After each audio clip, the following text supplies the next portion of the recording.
to ensure their relationships are established on sound ethical basis.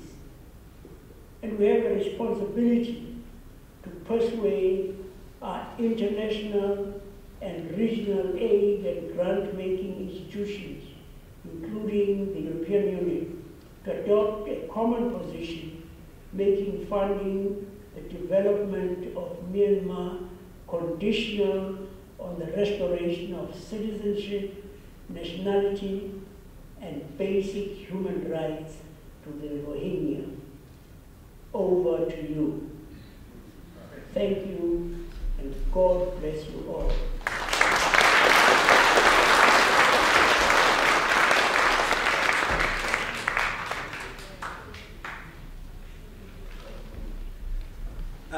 As you're all aware, we are about 5 minutes behind our schedule, but we have 15 minutes built in, just in case we run over time. We made a decision to skip Professor Amartya Sen's 6 minutes cleared, because it's we are unable to get the original to edit it from the 30 minutes remarks he made at Harvard University last year in November on the same subject, but it is available for download from my website, mountzani.net, if you're interested. But essentially, Sen, in that remark, provided a very solid intellectual justification why the plight of the Rohingya needs to be treated as the plight of those subject to genocide. And now we have a very special program, a musical performance by my own country's, Burma, most renowned dissident musician. Monan left the country in the wake of the 1988 uprisings and went to Thailand and later took refuge in this country. And Monan will be joined by his Norwegian friend and colleague, Awng. Please, take this.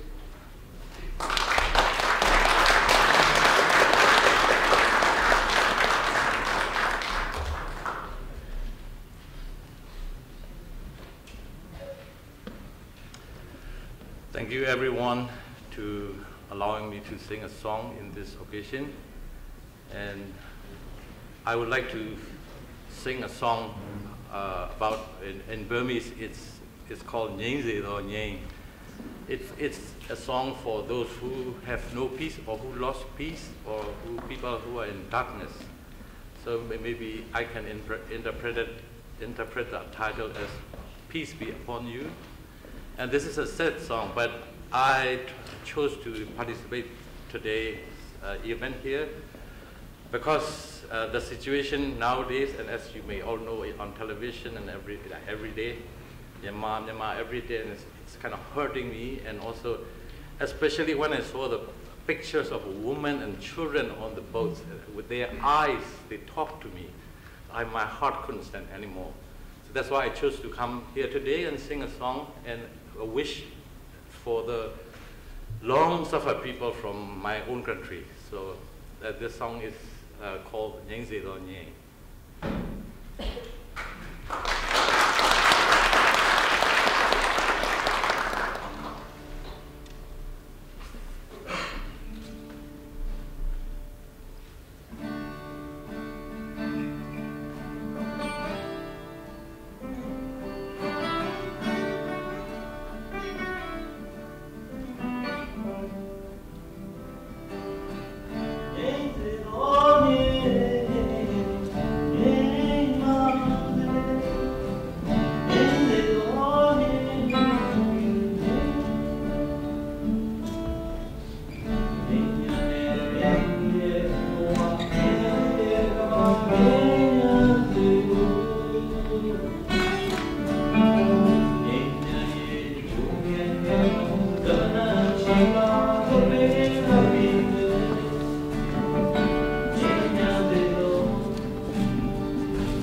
Long-suffered people, they deserve a support from the whole world community.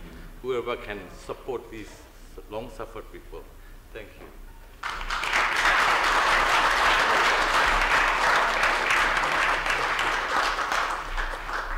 Okay, now I would now like to invite Awng from the Norwegian Burma Committee to take the floor.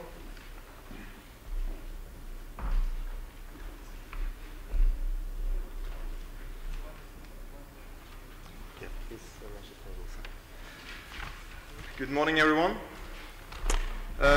First of all, I'm very happy to see you all in Oslo, Norway, my home country.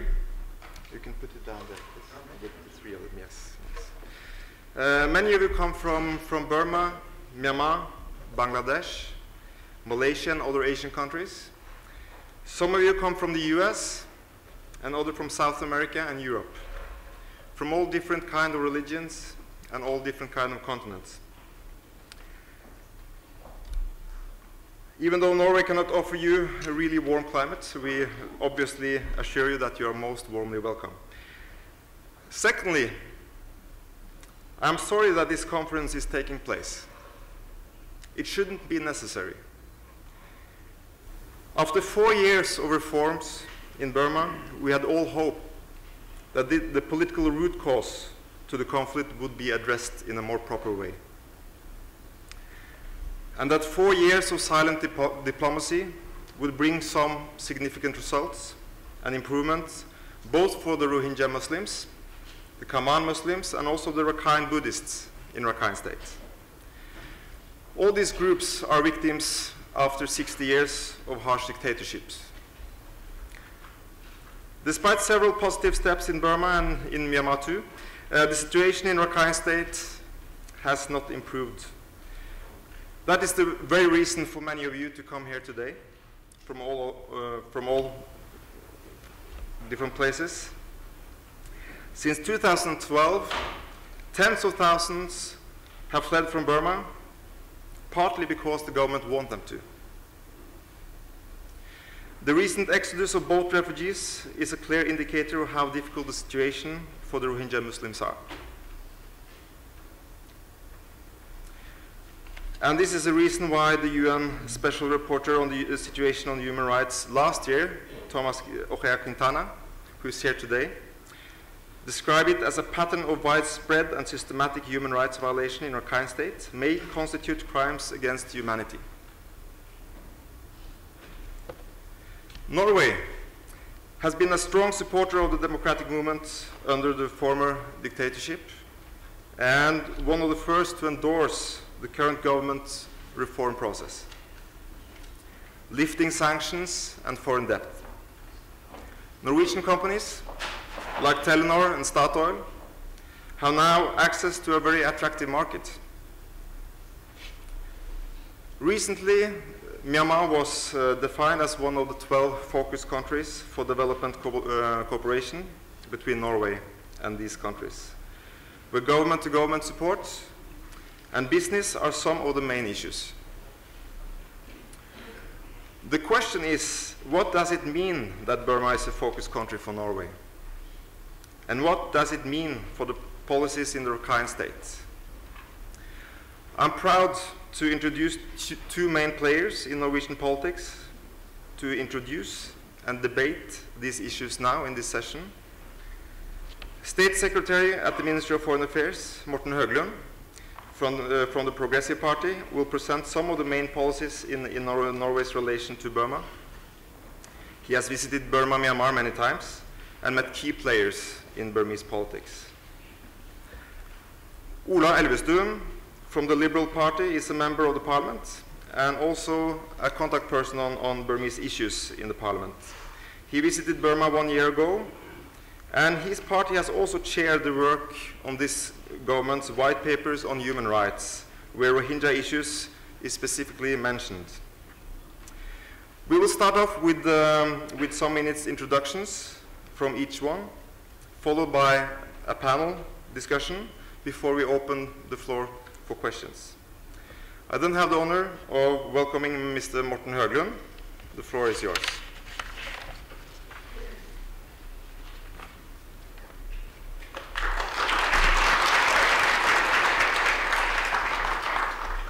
Thank you.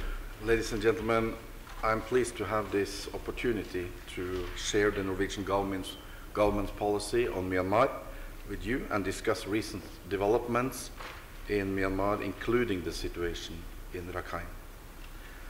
The fragile situation in Rakhine is still extremely worrying. Around 140,000 of the people referred to as Rohingya are still in IDP camps following communal violence in 2012. They are segregated from the rest of the population, their freedom of movement is severely restricted, and they have little access to health care and education. There are few opportunities for employment and an adequate standard of living. The regional implications are also worrying. I'm deeply concerned about recent events in the Bay of Bengal and the Andaman Sea, and the desperate plight of migrants and refugees from Bangladesh and Myanmar. These people are suffering terrible conditions at sea and are being preyed on by traffickers and people smugglers.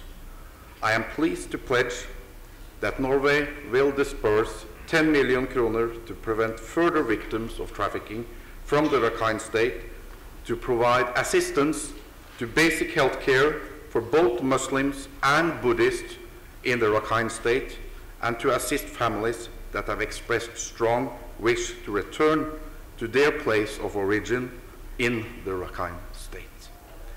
We know that Rakhine is Myanmar's second poorest state, with a poverty rate almost double the national average. Steps taken by the authorities have to some extent stabilized the situation, but this is not sufficient. The human rights and humanitarian needs of all communities in Rakhine must be addressed. In addition, development initiatives must benefit all communities and promote social cohesion. The international community needs to work closely with the local authorities and the Myanmar government in building confidence and trust between Muslims and Buddhists in Rakhine. The issues relating to citizenship for Muslims and other minorities need to be properly addressed in order to achieve long-term peace in Rakhine and elsewhere. Myanmar can only succeed in building a stable and effective democracy if it remains strongly committed to the process. The international community should continue its efforts to promote tolerance and interfaith dialogue. In this context, I would like to mention the important initiatives undertaken by the recently established Center for Diversity and National Harmony, which is receiving support from Norway. Support for the peace process is a key element of Norway's engagement in Myanmar. In our dialogue, we always highlight the need for an inclusive process and a constructive dialogue between all stakeholders. Peaceful solutions to armed conflict can only be found through political dialogue. Norway is seeking to build trust and confidence between the parties. Important progress has already been made, but it will take time to bring lasting peace and reconciliations. Our relations with the democracy movement go further back to many years of Norwegian support for exiles groups working towards democracy in Myanmar. We will continue to support the democratic movement and civil society. Myanmar has recently been designated as one of Norway's 12 focus countries for development assistance. We are planning a gradual expansion of our development cooperation with Myanmar. In 2014, development funding for the country totaled 242 million kroner, a large share which was humanitarian assistance. We are planning a broad-based, long-term engagement with an emphasis on sustainable natural resource management, energy, environment, democracy, peace, and civil society. These are areas where Myanmar is interested in cooperation with us and where we have relevant experience and expertise. Education will also be a component of the cooperation. An oil for development program for Myanmar is being developed.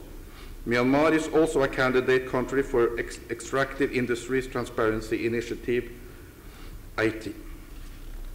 Myanmar has set itself firmly on the path to reform in the last few years. The government is dealing with a wide range of political, economic, and social issues, but the military still has great power and human rights violations persist. However, considerable progress has been made, and there is a huge contrast between the current situations and the conditions under the military regime. A lack of capacity is now one of the main constraints influencing the process. The country needs time to adjust to the new policies, but it is vital to ensure that the reform process does not come to a standstill. Finally, I would like to mention the Norwegian government's recent white paper on human rights, which was also referred to. This makes it clear that Norway will always follow a human rights-based approach to development cooperation, irrespective of whether we are talking about private sector development or support for civil society or other development actors. In Myanmar, too, we will ensure that Norwegian assistance helps the authorities to fulfill their human rights obligations and the general population to assert their rights. Thank you.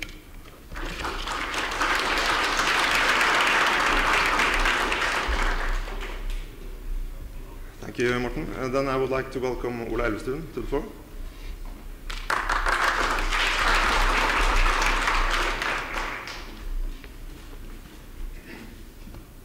Human rights activists, ladies and gentlemen, it is hard to disagree with anything that was said from Morten Høglund on the Norwegian engagement in Myanmar. And today we have heard all the stories about the desperate situation of the Rohingya people, suffering from cradle to grave, as it was mentioned earlier today. Norway has a close cooperation with Myanmar. As was mentioned, it is one of our focus countries. And for me as a parliamentarian, when you look at the broad engagement that Norway has, and it is broadening, it is important that the stated goal for Norway has to be human rights and a democratic development. That must be the key strategic goal of all our engagements. And what is then important, that all parts of the policies that we make towards Burma has to work together in that direction and in that respect. And I think that is the challenge, that is our challenge, and it's not what we have to work with. And we cannot look at Norwegian engagements alone. It must be worked together with our partners so that all the countries that we also are involved with push in the same direction. Then you have to work on all levels. First of all, as much as was mentioned, of course, we have to work with the humanitarian situation right now. That is within the camps, that is in Rakhine State, that is also with all the refugees on the boats right now. And we have to be engaged also with the countries of Malaysia, Indonesia, and Thailand, so that we can help the situation right now. And we have to use all the diplomatic possibilities that we can to be engaged and have access and have open access to the areas where the Rohingya are.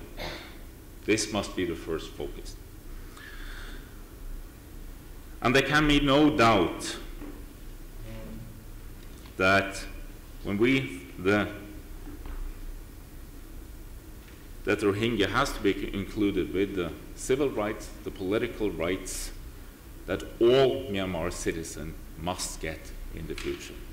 And of course, it's a major step, and it's important now this year that Norway must do everything we can to make sure that the elections this fall will be free and fair.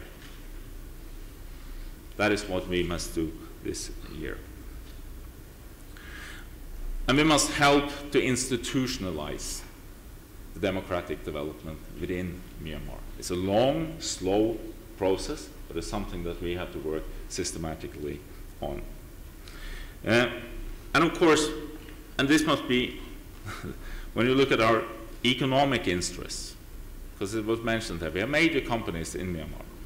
We have Telenor, we have Statoil, but of course, for us, the most important part must be the human rights development and the democratic development. We cannot make that mistake that we engage with a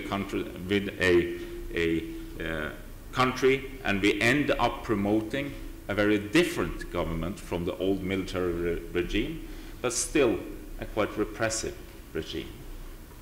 That is not good enough. And of course, we have to work with poverty alleviation, economic development on the local level, work on environmental issues, as was the reason for my visit last year, was look at how to re-establish the mangrove forest, which is important issues that we can have where we can work all together. But in the end, I think for us, and it must be some continuous discussion, and it's not only Myanmar, it's the focus countries that we are engaged in, and we must use all the influence we have with the development aid that we have